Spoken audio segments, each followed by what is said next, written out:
Kolkata Knight Riders KKR কি দুর্দান্ত একটা জয়। Eventually Kolkata Knight Riders IPL 2024-এর ফাইনালে পৌঁছে গেল, যেটা এতদিন ধরে এক্সপেক্টেড ছিল যে কলকাতা নাইট রাইডার্স আইপিএল ফাইনালে উঠবে, আইপিএল 2024-এর ফাইনালে উঠবে Kolkata Knight Riders. Eventually KKR এবার আইপিএল এর ফাইনালে পৌঁছে গেছে এবং রীতিমতো একতরফাভাবে পারফরমেন্স আজকে করেছে তারা, যেমনটা পুরো টুর্নামেন্ট জুড়ে কেকেআর করে আসছে। একের পর এক ম্যাচে কেকেআর যেমন একতরফা পারফরমেন্স দেখিয়েছে, একতরফাভাবে ম্যাচ জিতেছে, সেম একইভাবে এখানে সানরাইজার্স হায়দ্রাবাদের এগেনস্টেও কিন্তু একইভাবে কলকাতা নাইট রাইডার্স ম্যাচটা জিতে গেল, একদম একতরফাভাবে। ব্যাটিং থেকে বোলিং সব জায়গাতে আজকে সানরাইজার্সকে রীতিমতো ডিফিট করেছে কেকেআর। সানরাইজার্সের ব্যাটিং লাইন আপের কথা যদি বলা হয়, প্রথমেই ট্র্যাভিস হেড এবং অভিষেক শর্মার উইকেটটা নিয়ে পুরো ম্যাচটাকে রীতিমতো নিজেদের হাতের মধ্যে নিয়ে চলে আসে কেকেআর। এবং অবশ্যই আজকে সব থেকে ইম্পর্টেন্ট মিচেল স্টার্ক আজকে যে ধরনের বোলিংটা করেছে, একটা তিনি যে ইন্টারন্যাশনাল বোলার এবং অস্ট্রেলিয়ার নাম করা বোলার সেই মিচেল স্টার্ক আজকে কিন্তু তিনি সেটা দেখিয়ে দিয়েছেন। যেই একটা ইম্পর্টেন্ট ম্যাচ এসছে, একটা ভাইটাল প্লে অফ বা সেমিফাইনালের মতো একটা ম্যাচ এসছে, মিচেল স্টার্ক কিন্তু আজকে পারফরমেন্স করে দেখিয়েছে। সব থেকে ইম্পর্টেন্টলি ট্র্যাভিস হেডের যে উইকেটটা মিচেল স্টার্ক নিয়েছে সেটা কিন্তু আউটস্ট্যান্ডিং। আজকের ম্যাচের হতে পারে সব থেকে টার্নিং পয়েন্ট, কারণ ট্র্যাভিস হেডের মতো ক্রিকেটারের উইকেট না নিলে ইন ফিউচার সে কিন্তু প্রবলেম তৈরি করতে পারে এবং আজকে ট্র্যাভিস হেডের দিন যাতে না হয় সেটা মেক শিওর করেছে মিচেল স্টার্ক।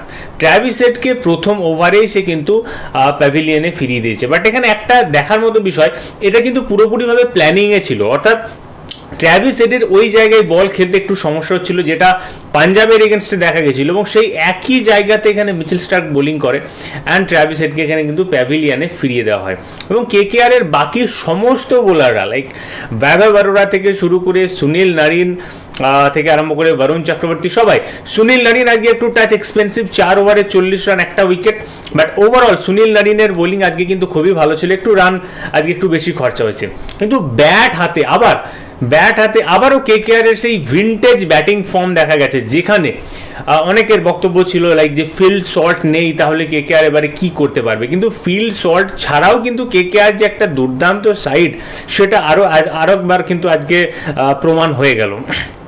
কলকাতার তরফ থেকে একদিকে যেমন রামানুল্লাহ গুরবাজ এবং সুনীল নারিন যে ধরনের স্টার্টিংটা দিয়েছিলেন সেটাকে লাগাতার কন্টিনিউ করলো কিন্তু ভেঙ্কটেশ আয়ার সবসময় মোস্ট অফ দি ক্ষেত্রে বড় ম্যাচে সে ভালো পারফর্ম করে থাকে এবং আজকে আবারও কিন্তু ভেঙ্কটেশ আয়ারের সেই পারফরমেন্সটা দেখা গেছে। ভেঙ্কটেশ আয়ার কেকেআরে সবসময় সুযোগটা পান না, তার কারণ হচ্ছে কেকেআরের ব্যাটিং লাইন আপ খুব হেভি, কখনো ভেঙ্কটেশ আয়ারকে 7-8 নম্বরে পর্যন্ত ব্যাট নামতে হয়েছে, কিন্তু আজকে ভাইটাল ম্যাচ ছিল, ইম্পর্টেন্ট ম্যাচ ছিল এবং এমন একজন প্লেয়ারের দরকার ছিল যে একটা লম্বা ইনিংস খেলতে পারবে, এবং সেই জায়গা থেকে ভেঙ্কটেশ আয়ারকে আজকে সুযোগটা দেওয়া, যেখানে নীতিশ রানা আজকে অনুপস্থিত ছিলেন। তো ভেঙ্কটেশ আয়ারের এই ইনিংসটা কিন্তু সত্যি অসাধারণ এবং ভীষণ গুরুত্বপূর্ণ। At the same time Shreyas Iyer KKR এর ক্যাপ্টেন, তিনি শুরুটা করেছিলেন একটা ক্যামিও হিসেবে, যে আজকে তিনি একটা অ্যাঙ্কার ইনিংস খেলবেন এবং ম্যাচটাকে শেষ পর্যন্ত নিয়ে গিয়ে দলের জন্য তিনি ম্যাচটা জেতাবেন, কিন্তু ইভেনচুয়ালি তার ইনিংসটা শেষ হলো একটা কুইক ফায়ার হাফ সেঞ্চুরি দিয়ে। মাত্র 23 বলে 52 রান করেছিলেন আজকে শ্রেয়াস আয়ার এবং ম্যাচটাকে রীতিমতো একতরফা করে দিলেন, কারণ শ্রেয়াস আয়ারের উইকেটটা যদি এসে চলে যেত তাহলে কিন্তু কেকেআরের জন্য সমস্যা তৈরি হতে পারতো, আর সেটা তিনি আজকে হতে দেননি। তিনি একটা এন্ডে রীতিমতো উইকেট বাঁচিয়ে খেলছিলেন এবং পরের দিকে যে মুহূর্তে সুযোগ আসে সেখানে কিন্তু শ্রেয়াস আয়ার নিজের খেলা দেখায় এবং শেষ পর্যন্ত ম্যাচটাকে নিজেদের তরফে ঘুরিয়ে নেয়। এবার আরও একটা ইম্পর্ট্যান্ট জিনিস এখানে দেখার মতো ছিল যে এসআরএইচ এর তরফ থেকে আজকে বেশ কিছু সিদ্ধান্ত নেওয়া হয়েছে যেগুলো অত্যন্ত বিতর্কিত, যেমন ওয়াশিংটন সুন্দরকে আজকে না খেলানো, যেখানে কেকেআর এর কাছে এতগুলো লেফটি ব্যাটার আছে, ওয়াশিংটন সুন্দরকে আজকে খেলায়নি, যেখানে পুরো অপরচুনিটি ছিল, যেখানে তারা সনবীর সিং আই থিঙ্ক যে প্লেয়ারটাকে নিয়েছিল, যাকে ইম্প্যাক্ট প্লেয়ার করা হয়েছিল, তার জায়গায় খুব সহজেই কিন্তু এখানে ওয়াশিংটন সুন্দরকে নেওয়া যেতে পারতো। কেন এই সিদ্ধান্তগুলো এসআরএইচ নিয়েছে I have no idea. Glenn ফিলিপসের কি আদৌ কোনো চোট আছে, তাকে কেন খেলানো হলো না, আই হ্যাভ নো আইডিয়া। 3টে মাত্র বিদেশি প্লেয়ার নিয়ে আজকে এসআরএইচ গেছে, প্যাট কামিন্স, তার সাথে ট্র্যাভিস হেড এবং তার সাথে হেনরি ক্লাসেন, 3 জন মাত্র, কোনো বিদেশি বোলার এখানে অ্যাড করা হয়নি। গ্লেন ফিলিপস থাকলে ব্যাট এবং বল দুটো দিক দিয়ে সামঞ্জস্য পেতে পারতো, but there is no idea যে কেন এই সিদ্ধান্তগুলো নেওয়া হয়েছে। বাট স্টিল কেকেআর এর একটা dominating performance from batting perspective to bowling, সব দিক দিয়েই কিন্তু কেকেআর এর একটা ডমিনেটিং পারফরমেন্স আজকে দেখা গেছে। এবং কেকেআর এর ব্যাটিং লাইন আপ, আবারও কেকেআর এর যে হেভি ব্যাটিং লাইন আপ, এই ব্যাটিং লাইন আপকে রীতিমতো প্রেশারের মধ্যে ফেলা কিন্তু খুবই খুবই কঠিন একটা কাজ হবে।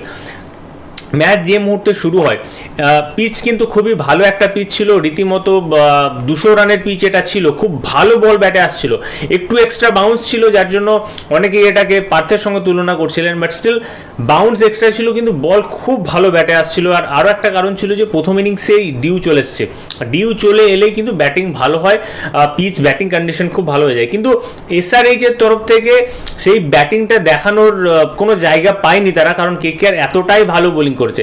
157 রানের পিচ এটা কোনো দিনই ছিল না, এটা খুব সহজেই 200 রানের পিচ ছিল, আর সেই জন্যই কেকেআর 157 রানটা মাত্র কয়েক ওভারের মধ্যেই বের করতে পেরেছে হাতে এতগুলো ওভার নিয়ে। তার কারণ এটাই যে পিচটা ব্যাটিং এর জন্য খুব ভালো ছিল, কিন্তু এসআরএইচ ব্যাট করতে পারেনি কেকেআর এর এই কোয়ালিটি বোলিং এর সামনে। এবং কেকেআর এর ব্যাটিং লাইন আপ, এগেন এই ব্যাটিং লাইন আপটাকে যেমনটা আগেই বললাম চাপের মধ্যে ফেলা কিন্তু খুব মুশকিল। এই ব্যাটিং লাইন আপটাকে চাপের মধ্যে ফেলতে হলে অবশ্যই অপোজিশন টিমকে কিছু না হলেও 220+ রান করতেই হবে, আর এই বোলিং লাইন আপের এগেনস্টে 220 রান করা, সেটা করতে কিন্তু খুব ফ্ল্যাট একটা সারফেস চাই। এবং এই মুহূর্তে এসআরএইচ এর ব্যাটসম্যানদের সেই রকমের ফর্মও দেখা যাচ্ছে না। সো ওভারঅল কেকেআর এর জন্য কিন্তু ম্যাচটা অত্যন্ত গুরুত্বপূর্ণ ছিল এবং তারা একটা চ্যাম্পিয়ন সাইডের মতো পারফর্ম করেছে। এক বিন্দু জায়গা তারা কিন্তু এখানে এসআরএইচকে দেয়নি, এবং ম্যাচের কোনো মুহূর্তে দাঁড়িয়েও এটা মনে হয়নি যে এসআরএইচ এই ম্যাচটা কোনোভাবে জিততে পারে, বা কেকেআর এর তরফ থেকে এই ম্যাচটা হারা রীতিমতো অসম্ভব ছিল। প্রত্যেকটা মুহূর্তে কেকেআর এসআরএইচ এর পুরো টিমটাকে একদম কবজার মধ্যে রেখে দিয়েছিল। বোলিংয়ের দিক দিয়ে যদি বলা হয়, প্রথমেই কিন্তু ট্র্যাভিস হেডের উইকেটটা নিয়ে কেকেআর যেমন একটা বড় ঝটকা দিয়েছিল সানরাইজার্স হায়দ্রাবাদকে, বিশেষ করে মিচেল স্টার্ক যে উইকেটটা নিলেন, তার পরের ওভারই যেভাবে বৈভব অরোরা এখানে অভিষেক শর্মাকে আউটটা করলেন, ম্যাচটা কিন্তু ওখানেই ফিনিশ হয়ে যায়। একটা জায়গায় গিয়ে এখন আমরা বলতে পারি যে কেকেআর একটু যেটা সিদ্ধান্তটা ভুল হয়েছিল, অবশ্যই শ্রেয়স আয়ারের রিভিউটা নেওয়া উচিত ছিল মিচেল স্টার্কের বলে, আদারওয়াইজ রাহুল ত্রিপাঠী কিন্তু আরও আগেই আউট হয়ে যেতে পারতো। সেই ডিসিশনটা নেওয়া উচিত ছিল, যেটা বুঝতে পারেনি। স্টিল রাহুল ত্রিপাঠী তারপরেও আই থিঙ্ক 40 রান এক্সট্রা করে গেছে, বাট তার সত্ত্বেও সেই রান পর্যন্ত তারা কখনোই পৌঁছাতে পারেনি যে রান পর্যন্ত যাওয়া উচিত ছিল। এবং কেকেআর এর এই স্ট্রং ব্যাটিং লাইন আপের এগেনস্টে 157 রান কোনো দিনই টেকে না, অ্যান্ড সেটাই আরও একবার প্রমাণ হলো। এবং কেকেআর এর ব্যাটসম্যানরা রীতিমতো হেসে খেলে রানটাকে চেস ডাউন করে দিলেন। সুনীল নারিন থেকে শুরু করে গুরবাজ, এবং তাদের আউট হয়ে যাওয়ার পরে ভেঙ্কটেশ আয়ার এবং শ্রেয়স আয়ার। আইপিএল ইতিহাসে আজ পর্যন্ত কোনো টিম এতটা নেট রান রেট নিয়ে প্লে অফে কোয়ালিফাই করেনি যতটা কেকেআর এর নেট রান রেট রয়েছে, একটা বিশাল বড় record. At the same time এতদিন পর্যন্ত যতগুলো প্লে অফ হয়েছে, সেই সমস্ত প্লে অফের ক্ষেত্রে যে টিম 1 বা 2-এ থেকেছে তারাই কিন্তু ম্যাক্সিমাম টাইম এখানে ট্রফি জিতেছে। একমাত্র 2016 সালে সানরাইজার্স হায়দ্রাবাদ জিতেছিল 3 এবং 4-এ থাকার সময়, otherwise most of the time 1 এবং 2-এ থাকা টিম জিতেছে। এবং কেকেআর অ্যাগেন 1 নম্বর থেকে টেবিল টপ থেকে তারা এবার ফাইনালে চলে গেল। এবার ফাইনালে কেকেআর এর কে অপোজিশন হবে সেটা দেখার মতো বিষয় হবে। আর